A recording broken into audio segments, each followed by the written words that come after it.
I need to tell you something that might change everything you thought you knew about your relationship. Right now, at this very moment, the universe is screaming at you, desperately trying to get your attention, showing you signs that could be the difference between saving the love of your life or losing them forever. And I know what you're thinking because I've been exactly where you are right now, sitting in that uncomfortable space where something feels off, where the person you once couldn't live without suddenly feels like a stranger, where every conversation seems to end in silence or argument. But here's what most people don't realize until it's too late. Those uncomfortable feelings, those strange coincidences, those recurring patterns you keep noticing, they're not random. They're the universe's way of giving you one last chance to turn everything around.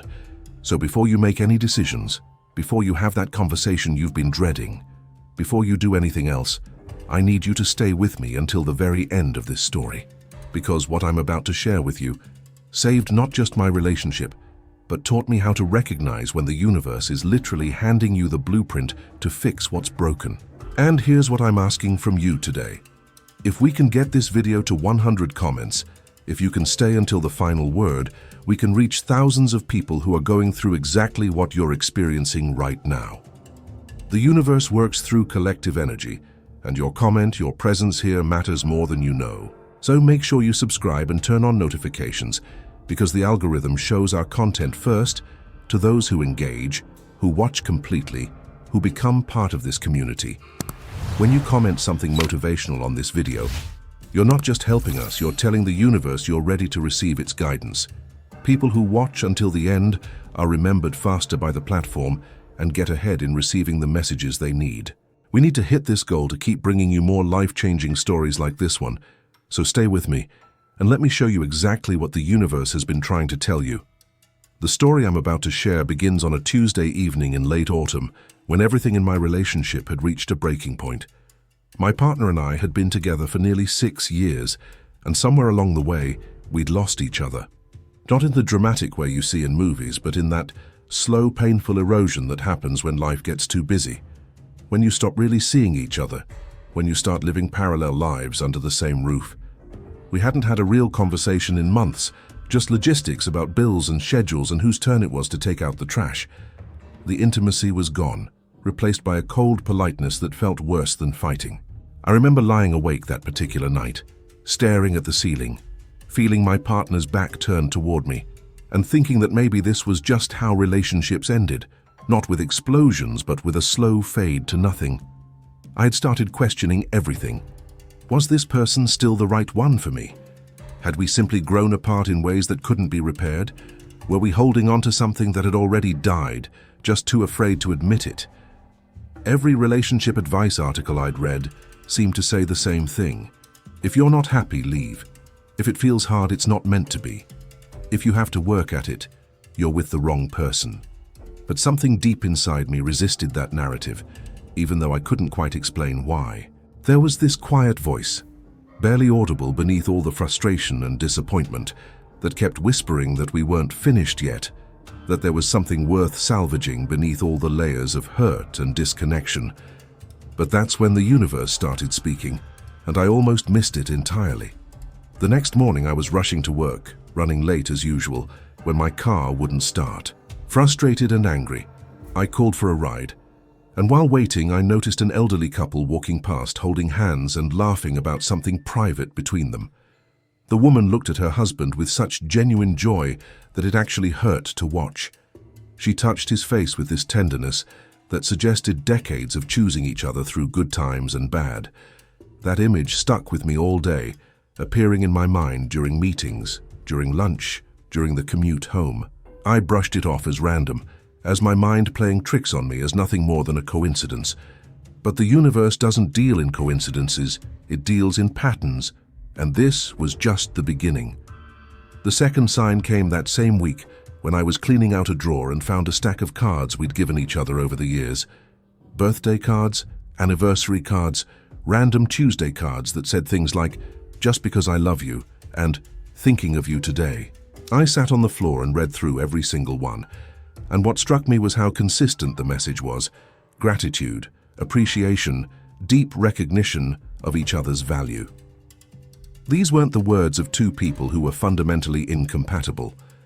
These were the words of two people who had genuinely cherished each other, who had seen the best in each other, who had built something real and meaningful. So what had happened? When did we stop being those people? That weekend I went to grab coffee at a place I'd never been to before, just randomly picked it because it was on the way. While waiting for my order, I overheard two friends talking at the next table. One of them was crying, telling her friend about how she'd just divorced her husband of 15 years because they'd stopped communicating, stopped trying, stopped seeing each other as people instead of just roommates sharing expenses. She said something that pierced right through me. We had everything we needed to make it work, but we just stopped choosing each other every single day.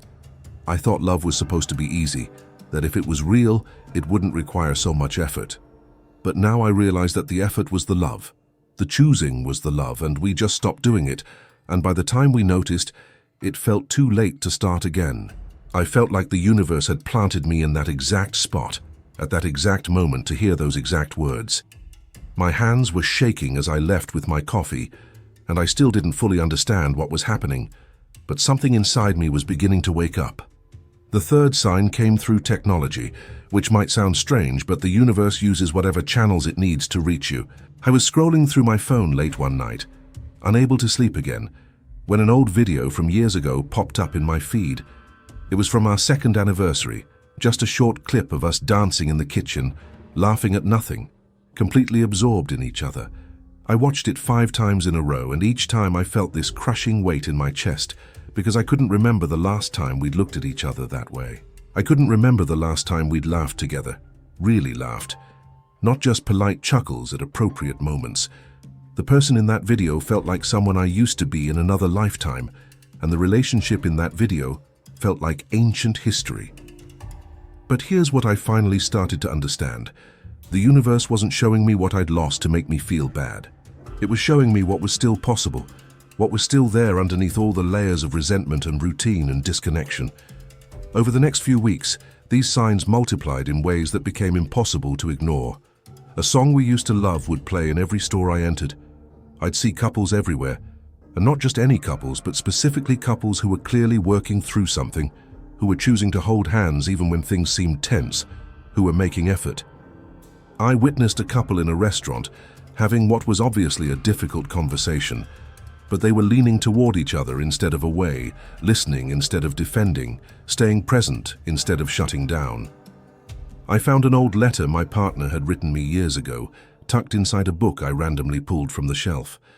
The letter talked about their dreams for our future, about building a life together that was full of adventure and growth and deep partnership.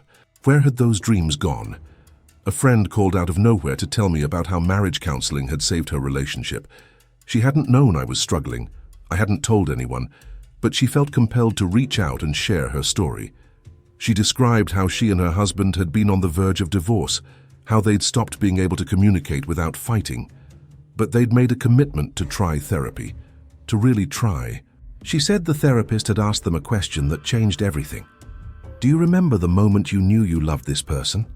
And if that person still exists underneath all the hurt and disappointment, are you willing to do what it takes to find them again? Even strangers seemed to appear with messages, like the woman in the grocery store who complimented my wedding ring and said, "Hold on to that. Relationships are the hardest thing we'll ever do, but also the most worthwhile." My husband and I almost divorced after 10 years, but we decided to fight for it. And now we're at 25 years and stronger than ever. Each sign was like the universe tapping me on the shoulder harder and harder, refusing to let me sleepwalk through the end of my relationship. But recognizing the signs is only half the battle. The real challenge is understanding what the universe is asking you to do with that information, and this is where most people get lost. They see the signs, they feel that pull toward change, but they don't know how to translate cosmic guidance into practical action. They wait for some magical moment where everything suddenly becomes clear, where their partner suddenly transforms, where the relationship fixes itself without anyone having to be vulnerable or take risks. But that's not how it works. The universe provides the wake-up call, but you have to do the actual waking up. You have to be the one to take the first step, even when it's terrifying, even when you're not sure it will work. even when every self-protective instinct tells you to guard your heart and wait for the other person to move first. For me, that first step came on a random Thursday evening. My partner was in the living room, scrolling through their phone as usual, and I was in the kitchen cleaning up after dinner as usual, and everything was exactly as it had been for months. Cordial, distant, safe, dying. But instead of retreating to separate corners of the house like we'd been doing, I made a choice. I walked into the living room, sat down on the couch, and said something I'd been too scared to say for a very long time. I miss you. Just 3 words, but they cracked something open that had been sealed shut. My partner looked up, confused at first, then something shifted in their eyes, some recognition of the truth we'd both been avoiding. They put down their phone, and for the first time in forever, we actually looked at each other, really looked, and I could see that they'd been feeling the same disconnection, the same loss, the same fear that we were losing something precious and didn't know how to stop it. I miss you too, they said, and their voice cracked with emotion. I've been missing you for so long, but I didn't know how to say it. I thought maybe you didn't care anymore, that you'd checked out, that you were just staying out of obligation. We both started crying then, not the angry crying of a fight, but the release of months of held-back feelings. That conversation lasted until 3 in the morning. We talked about everything we'd been holding back, all the small resentments that had accumulated. I talked about how I'd felt invisible, how it seemed like my partner was more interested in their phone or their hobbies than in spending time with me. They talked about how they'd felt criticized constantly, how nothing they did seemed good enough, how they'd started withdrawing because it felt safer than continuing to feel like a disappointment. We talked about how we'd both been waiting for the other person to fix things, both feeling rejected and abandoned, both convinced that the other one had stopped caring first. We talked about how easy it had been in the beginning, how we'd somehow forgotten that relationships require active participation, that love is both a feeling and a choice, and we'd stopped choosing it somewhere along the way. We talked about the specific moments when things had started to shift. There was no single catastrophic event, just a series of small choices where we'd prioritized other things over each other. The job that demanded too many hours, the hobby that became an escape, the family obligations that always seemed to take precedence. None of these things were bad in themselves, but collectively they'd created a pattern where our relationship was always the last priority, always the thing we'd get to eventually, always tomorrow or next week, or after this busy season ended. Except the busy seasons never ended. It wasn't a perfect conversation. There were tears and frustrations and moments where we almost shut down again. But we kept going because we both finally understood what the universe had been trying to tell us. This relationship was worth fighting for, but we had to actually fight for it. We had to choose it deliberately, consistently, even when it was hard. Here's what I learned about the universe's signals and how to save a relationship that's on the brink. First, you have to get brutally honest with yourself about where you are. Not where you wish you were, not where you used to be, but where you are right now in this moment. Are you roommates who occasionally have sex? Are you keeping up appearances while feeling empty inside? Are you staying because of fear rather than love? The universe will keep sending you these signals until you acknowledge the truth of your situation, and the truth is always the starting point for real change. Second, you have to recognize that saving a relationship requires both people to be willing to do the work, and that means someone has to be brave enough to initiate the conversation. It might be you, and that's okay. It doesn't mean you're weak or desperate. It means you're awake, you're listening to what the universe is telling you, and you're willing to be vulnerable enough to ask for what you need. When I said I miss you to my partner, I had no guarantee they would respond positively. But I took the risk because the alternative, continuing to drift apart in silence, was actually worse than potential rejection. Third, you have to be willing to break your patterns. Every relationship falls into routines, some healthy and some toxic, and when you're in a struggling relationship, those patterns are usually part of the problem. Maybe you always retreat when conflict arises. Maybe you criticize instead of communicating. Maybe you've stopped doing the small things that made your partner feel loved. The universe was showing me couples holding hands and laughing and choosing each other because it wanted me to remember that these actions are choices available to me right now. I didn't have to wait for my partner to suddenly become different.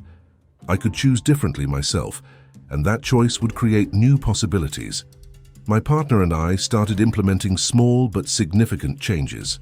We instituted a no-phone rule during dinner, which felt awkward at first because we'd forgotten how to just talk to each other without distraction.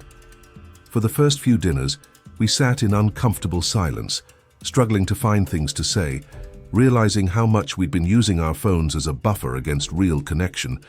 But we stuck with it, and gradually conversation started flowing again. We started going for walks together every evening. Nothing fancy, just 20 minutes around the neighborhood. But it gave us space to reconnect without the pressure of intense conversation. Sometimes we'd talk about deep things. Sometimes we'd just point out interesting houses or gardens. Sometimes we'd walk in comfortable silence. The point wasn't the content, it was the consistency, the daily choice to be together. We brought back date nights, but with a twist. We alternated who planned them, and the only rule was that it had to involve something new, something that would shake us out of our routine. One week we took a pottery class and were terrible at it, but laughed more than we had in months. Another week we went to a comedy show. The newness forced us to be present, to work together, to remember what it felt like to explore things as a team. We started asking each other real questions again, not "How was your day?" but "What's something you've been thinking about lately?" Or "What's one thing I could do that would make you feel more loved?" We created a ritual where every Sunday morning we'd sit with coffee and share one thing we appreciated about each other from the past week. It felt forced at first, but over time it trained our brains to notice the positive things, to look for what was working instead of only seeing what was broken. We also had to learn how to fight differently. Before, our conflicts would escalate quickly into attacking each other's character or bringing up past grievances. We learned techniques like taking breaks when things got too heated, using "I feel" statements instead of "you always" accusations, focusing on one issue at a time. We learned that repair attempts matter, those small gestures during or after a fight that signal you still care, even when you're angry. A touch on the shoulder, a rueful smile saying, "I don't want to fight with you," even while disagreeing strongly. But here's the part that nobody talks about. Saving a relationship is not a linear process. There were nights when we fell right back into our old patterns. There were arguments where we said hurtful things we didn't mean. There were moments when one or both of us wondered if we were just delaying the inevitable. The universe doesn't promise that everything will be easy once you start listening to its signals. What it promises is that if you keep choosing love, if you keep showing up, if you keep doing the work even when it's hard, you create the possibility for transformation. One of the most important things we learned was the concept of assuming positive intent. When we were disconnected, we'd automatically interpret everything our partner did in the worst possible light. If they came home late, it was because they didn't want to spend time with us. If they were quiet, it was because they were angry. But when we started assuming positive intent, everything shifted. Maybe they came home late because work was stressful. Maybe they were quiet because they were processing something. This shift in interpretation didn't mean ignoring real problems, but it created a foundation of goodwill that made everything else easier to navigate. We also had to grieve the relationship we'd thought we'd have and accept the relationship we actually had. In the beginning, we'd both had fantasies about what our partnership would look like, and reality hadn't matched those fantasies. Instead of constantly comparing our real relationship to some idealized version, we had to learn to appreciate what was actually in front of us. Yes, we fought sometimes. Yes, we had different communication styles that required constant negotiation. But that didn't mean our relationship was failing. It meant our relationship was real. 6 months after that first conversation, my partner and I were in a completely different place. Not perfect. Relationships are never perfect, but real. We'd learned how to fight constructively instead of destructively. We'd learned how to express needs without blame. We'd learned that intimacy requires maintenance, that connection requires intention, that love requires active participation from both people. We'd learned to recognize when we were falling into old patterns and course correct before things spiraled. We'd also learned to recognize when the universe was sending us signals, not just about our relationship, but about our individual growth, about patterns we needed to break, about old wounds we needed to heal. I realized that some of my relationship struggles came from childhood experiences. and I'd unconsciously been testing my partner constantly. My partner realized they had their own baggage around criticism and perfectionism. We both started individual therapy to work on these deeper issues, recognizing that we couldn't build a healthy relationship if we weren't doing our own personal work. The universe saved my relationship by refusing to let me ignore what was happening, by putting signs in my path until I finally woke up and took action. But here's what I want you to understand. The universe is sending you signals right now. Maybe that's why you're watching this video.